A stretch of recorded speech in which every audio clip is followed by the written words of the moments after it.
बॉलीवुड की अधिकांश फिल्मों में हिंदू साधु संतों को खलनायक के रूप में दिखाया जाता है।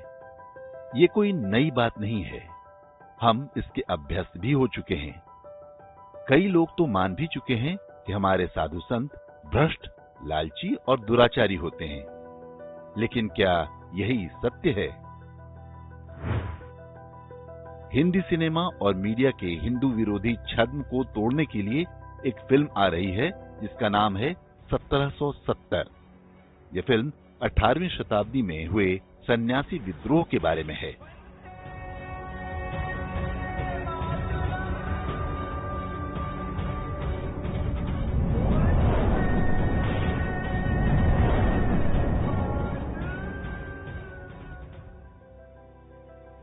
आपको ये जानकर आश्चर्य होगा कि अंग्रेजों से विद्रोह का बिगुल सबसे पहले हिंदू साधु संतों ने फूंका था।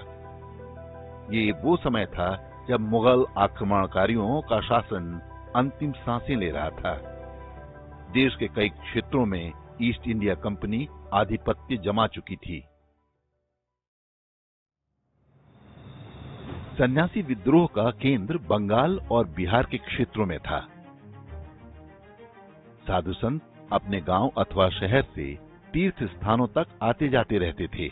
वे रास्ते में पड़ने वाले गांवों में विश्राम करते और वहां रहने वाले कृषकों और शिल्पकारों को देश की परिस्थितियों के बारे में बताते। इससे लोगों में परतंत्रता के विरुद्ध एक जागृति पैदा हो रही थी। 18वीं शताब्दी के उत्तरार्ध का ये वही समय था जब अंग्रेजों की नीतियों के कारण बंगाल में भीषण अकाल पड़ा था। अंग्रेज समझ गए कि सन्यासियों का ये जन जागरण उनके लिए समस्या बन सकता है। ईस्ट इंडिया कंपनी ने सन्यासियों को लुटेरा और अपराधी घोषित करके उनके कहीं भी आने जाने पर प्रतिबंध लगा दिया। इससे साधु संतों में भारी आक्रोश पैदा हो गया। पूजा पाठ और भजन कीर्तन तक सीमित रहने वाले साधुओं ने धर्म स्थापना के लिए शस्त्र उठा लिए। लाखों करोड़ों लोग अकाल में भूखों मर रहे थे। दूसरी ओर अंग्रेजों के भंडार अन्न से भरे हुए थे।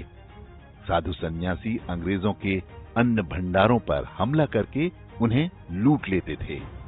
लूट में मिला सारा अन्न और धन निर्धन परिवारों में वितरित कर दिया जाता था। इस क्रांति का प्रभाव ये हुआ कि सन्यासी समूह जनता के बीच बहुत लोकप्रिय हो गए। कई छोटे छोटे जमींदार, किसान और गांवों के लोग उनके साथ सम्मिलित होते गए और आंदोलन फैलता गया। इस विद्रोह का नेतृत्व पंडित भवानी चरण पाठक नाम के एक साधु ने किया।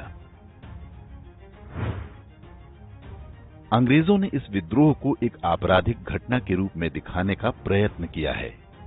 उनके अभिलेखों के अनुसार सन्यासी के नाम से डकैतों के दल अव्यवस्था फैला रहे हैं। ये तीर्थयात्रियों के रूप में बंगाल के कुछ क्षेत्रों में भिक्षाटन और लूटमार करते हैं। बंगाल में अकाल के कारण इनकी संख्या में वृद्धि हुई है। भुखमरी के कारण कई किसान भी इनके साथ हो गए हैं। 50 से 1000 तक के समूह में ये लूटमार और अग्निकांड जैसे अपराध करते हैं। अंग्रेजी शासन के विरुद्ध विद्रोह मुख्य रूप से दशनामी नागाओं और गिरी संप्रदाय के सन्यासियों ने आरंभ किया था। ये वर्ष 1770 से 1777 अर्थात 7 वर्ष तक सबसे उग्र रूप में था। अंग्रेजी ठिकानों पर सन्यासियों के छापामार हमले वर्ष 1800 तक जारी रहे। कई स्थानों पर उन्होंने अपना स्वतंत्र शासन भी स्थापित कर लिया था। इस विद्रोह में सहस्त्रों साधु संतों ने अपने प्राणों की आहुति दी। बंगाली उपन्यासकार बंकिम चंद्र चटर्जी ने सन्यासी विद्रोह पर ही आनंद मठ और देवी चौधरानी नाम से 2 पुस्तकें लिखी हैं। वर्ष 1882 में लिखी आनंद मठ में वंदे मातरम गीत भी है, जो आगे चलकर भारत का राष्ट्रगीत बना। वर्ष 1952 में आनंद मठ नाम से एक फिल्म भी आई थी। उसके गाने अत्यंत लोकप्रिय हुए थे।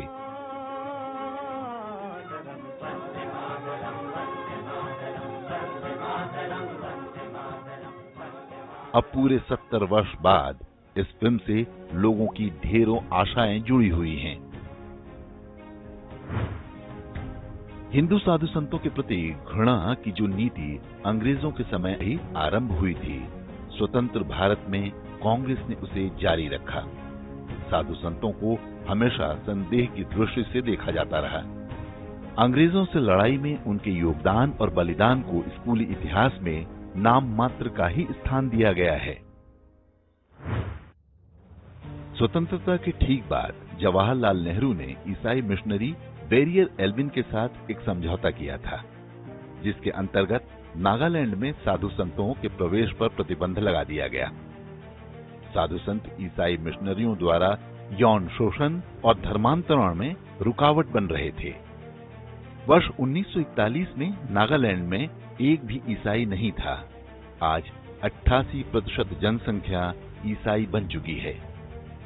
बैरियर एल्विन एक पीडोफाइल था, जिसने कई जनजातीय बच्चियों का यौन शोषण किया।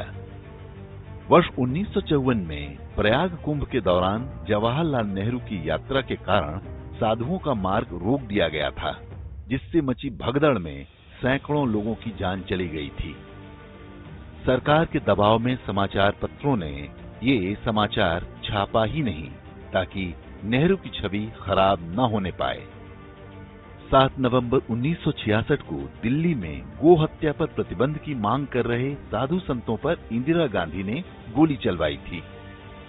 इसी नीति के अंतर्गत वर्ष 2004 में सत्ता में आते ही सोनिया गांधी ने शंकराचार्य जयेंद्र सरस्वती को झूठे आरोपों में जेल भिजवा दिया था।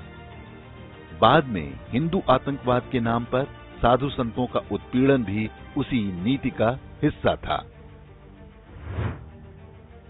महाराष्ट्र के पालघर में साधुओं की पीट पीट कर हत्या के पीछे जो मानसिकता काम कर रही थी, वो अंग्रेजों द्वारा पैदा की गई है।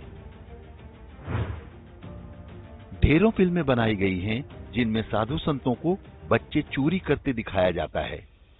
साधु संत और सन्यासियों का ये खलनायकीकरण बहुत सोचे समझे षड्यंत्र का हिस्सा है। आशा है सन्यासी विद्रोह पर फिल्म से लोगों को इस देश का वास्तविक इतिहास पता चलेगा। नई पीढ़ी जानेगी कि मातृभूमि की स्वतंत्रता के लिए किसने अपना बलिदान दिया और किसने मलाई खाई। वे ये भी जान सकेंगे कि कैसे हिंदू सन्यासियों से अंग्रेजों की शत्रुता को कांग्रेस और उसका तंत्र आज भी निभा रहा है।